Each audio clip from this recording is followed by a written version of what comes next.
Smart meter में जो revenue हम लोगों ने जनरेट किया है और जो हर घर हम बिजली का जो हमारे नेता का है, ये तो तभी संभव हो पाया है ना। ऑर्डर की जो स्थिति है, एक भी आज स्कॉर्पियो में राइफल निकलता हुआ देखते हैं। हिंदुस्तान में बिहार अकेला राज्य है जहां अल्पसंख्यकों के बच्चों को बीपीएससी और आईएएस की कोचिंग देने का काम हज भवन में नेता ने शुरुआत की। आज बिहार में शीतकालीन सत्र शुरू हो चुका है और तमाम लोग एक दूसरे पर कटाक्ष करने में लगे पड़े। आपको बता दें, जेडीयू के ग्रामीण कार्य मंत्री अशोक चौधरी पत्रकार से जब रूबरू हुए, पत्रकार ने विपक्ष के मुद्दे पर smart meter, law and order, अल्पसंख्यक जैसे मुद्दे पर सवाल किए।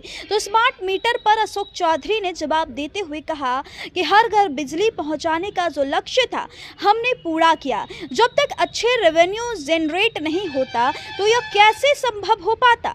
लॉ एंड ऑर्डर पर बात करते हुए उन्होंने पत्रकार से पूछा, वह समय आप लोग भूल गए जब स्कॉर्पियो से बंदूक निकाल कर चलते थे। आज भी सभी लोग शांति से हैं और भय मुक्त वातावरण बना हुआ है। जरा इस पूरी वीडियो में आप सुन सकते हैं क्या कुछ कहते हुए नजर आ रहे मंत्री अशोक चौधरी। क्या मुद्दा क्या है उनका? भ्रष्टाचार, लॉ एंड ऑर्डर, तमाम चीजों पर तेजस्वी बेरोजगारी, स्मार्ट मीटर को लेकर के जो है लगातार जमीन से स्मार्ट मीटर पर ये लोग जो बात कह रहे हैं, स्मार्ट मीटर में जो रेवेन्यू हम लोगों ने जनरेट किया है और जो हर घर हम बिजली का जो हमारे नेता का है, ये तो तभी संभव हो पाया है ना कि हम जब रेवेन्यू मॉडल तैयार कर रहे हैं। हाँ, कहीं त्रुटियां हैं उसको हम लोग रेक्टिफाई करेंगे, तो ये तो स्मार्ट मीटर का मुद्दा चलने वाला नहीं है।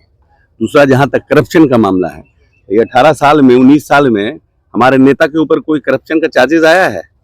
कोई करप्शन का कोई मुद्दा आया है?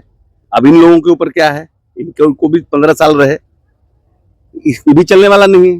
अब अगला बोलिए कौन दूसरा मुद्दा है? तीसरा मुद्दा लॉ एंड ऑर्डर की जो स्थिति है, एक भी आज स्कॉर्पियो में राइफल निकलता हुआ देखते हैं? एक भी राइफल है स्कॉर्पियो गाड़ी से निकला हुआ? लॉ एंड ऑर्डर भी समझ में आ गया। आज के डेट में कोई 5 रुपया का चंदा भी मांग सकता है। सरस्वती पूजा, दुर्गा पूजा, कोई व्यक्ति जबरदस्ती किसी व्यापारी से है क्या? कोई नमूना बताइए प्रदेश में, एक भी व्यक्ति बताइए कि कोई आदमी हमारे से सरस्वती पूजा का जबरदस्ती चंदा ले लिया हो, एफआईआर किया हो। ऐसे कोई मुद्दा ही नहीं है, क्योंकि विपक्ष में है, इनको कुछ कहना है तो इनकी भूमिका है, कहेंगे अपनी बात।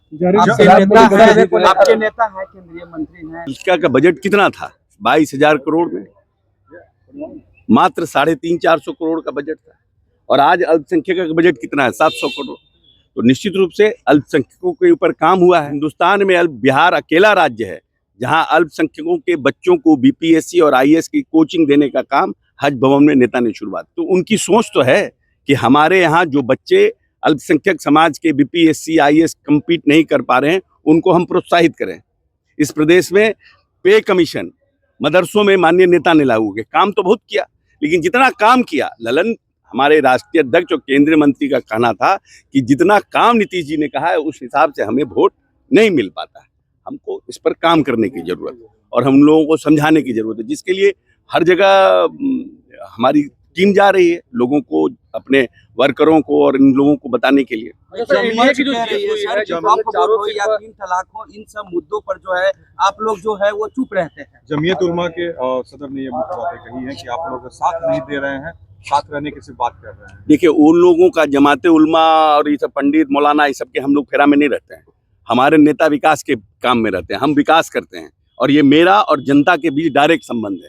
हम बीच में किसी का नेता को जरूरत नहीं है। हम जनता के लिए काम करते हैं, जनता के बीच जाते हैं, जनता से वोट मांगते हैं। हम जितना काम कर रहे हैं अल्पसंख्यकों में, उतना हमको रिटर्न नहीं मिल रहा है। ये बात माननीय नेता ने कहा है, ललन सिंह जी ने।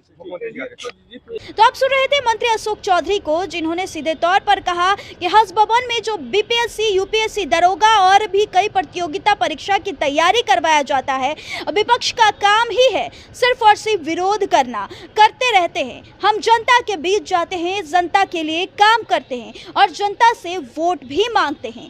खैर, बाकी बात कमेंट में जरूर बताइएगा अपनी प्रतिक्रिया, और ऐसे देश दुनिया के तमाम खबरों के साथ देखते रहे हमारा चैनल। बहुत बहुत धन्यवाद।